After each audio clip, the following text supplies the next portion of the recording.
प्रदेश विधानसभा चुनाव 2023 के लिए आज नामांकन के आखिरी दिन गुड़ विधानसभा क्षेत्र से कांग्रेस प्रत्याशी कपिध्वज सिंह ने अपना नामांकन दाखिल किया।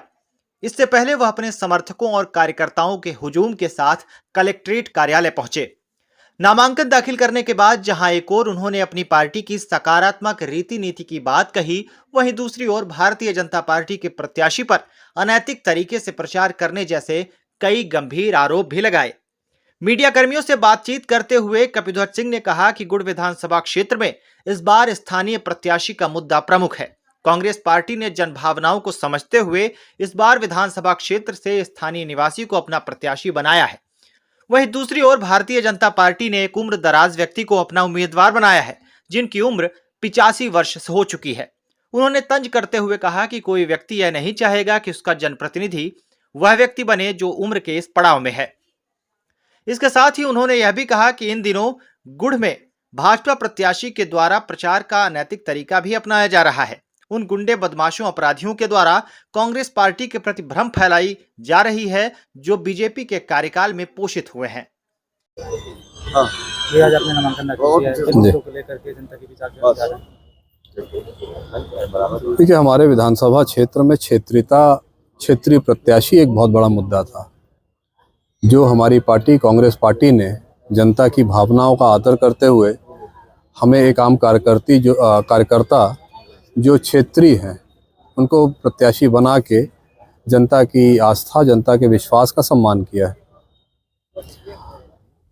दूसरी तरफ भारतीय जनता पार्टी ने एक उम्रदराज व्यक्ति को, 85 साल के व्यक्ति को जनता के ऊपर थोप दिया है। और ये बहुत स्वाभाविक चीज़ है कि कोई भी व्यक्ति ये नहीं चाहेगा कि उनका जनप्रतिनिधि एक 85 साल के व्यक्ति हो जो उनका काम और सेवा 5 साल के लिए न कर पाएँ। सभी को चाहिए कि एक ऊर्जावान नौजवान व्यक्ति जो जनता के बीच सतत संपर्क में रह सके, उनके लिए दौड़ सके। भारतीय जनता पार्टी ने कहीं ना कहीं जनता की भावना को समझने में और जनता की भावना को सम्मान देने में कमी करी। पिछली बार आपको बहुत थोड़े मतों से आप हार गए थे जी। इस बार कोई खास रणनीति के तहत प्रचार अभियान चालू? देखिए, हम लोगों का रणनीति तो अब सार्वजनिक नहीं की जाती है, लेकिन कांग्रेस पार्टी की जो भी रीति और नीति है वो जनहितैषी है, और हम लोगों की जो नीति है वो सकारात्मक नीति है। हम लोग गलत तरीके से झूठ बोल के चुनाव नहीं लड़ते हैं। जो हम लोग वचन देते हैं उसको ईमानदारी से पूरा करते हैं। भारतीय जनता पार्टी अभी हाल ही में, क्योंकि जनता के मन में उनके लिए अब स्थान नहीं है, तो अब गलत तरीकों पे उतर आई है। सत्ता के जोर पर धनबल, बाहुबल, शराब, ये सब का सहारा ले रही है, और साथ ही साथ एक बड़ा ही निकृष्ट स्तर का प्रचार करने में वो व्यस्त हैं। अफवाह फैला के अपने जो 5 साल जिन अपराधियों को भारतीय जनता पार्टी ने पोषित किया है, उनको अब चुनाव के समय उन्होंने जनता के बीच में छोड़ा है कि गंदगी फैलाओ और कांग्रेस को बदनाम करो। इससे आपके माध्यम से, मीडिया के माध्यम से हम ये अपील भी करना चाहते हैं कि ये जो प्रचार करने का स्तर है, जो इन्होंने गुंडे 5 साल अपराधियों को शरण और संरक्षण दे रखा था, उनके द्वारा जो क्षेत्र में ये गंदगी फैला रहे हैं, भ्रम फैलाने का प्रयास कर रहे हैं, उससे जनता को सचेत रहने की ज़रूरत है, सजग रहने की ज़रूरत है, और इसमें पुलिस प्रशासन को भी सतर्क रहने की आवश्यकता है। देखा गया है कि जब इनके प्रायोजित इस तरह के दंगे होते हैं, जो जानबूझ के कराए जाते हैं, वो पुलिस का उसमें पूरा समर्थन रहता है।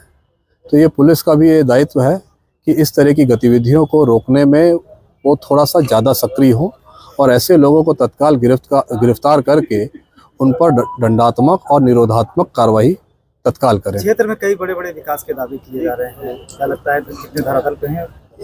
धरातल पर तो एक भी दावा नहीं है, एक भी दावा सही नहीं है धरातल पे।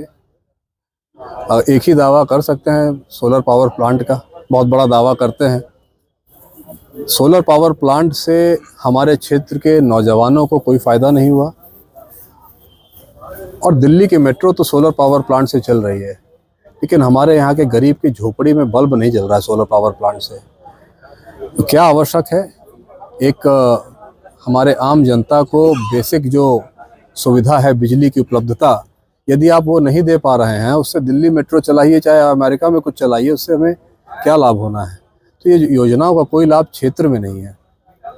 मौजूदा विधायक क्षेत्र में कई बार विधायक रह चुके हैं, कैसे सामना करेंगे आप उनका इस चुनाव में? सामना जैसे चुनाव में किया जाता है वैसे ही करेंगे सामने। अपने की बात करें। जी।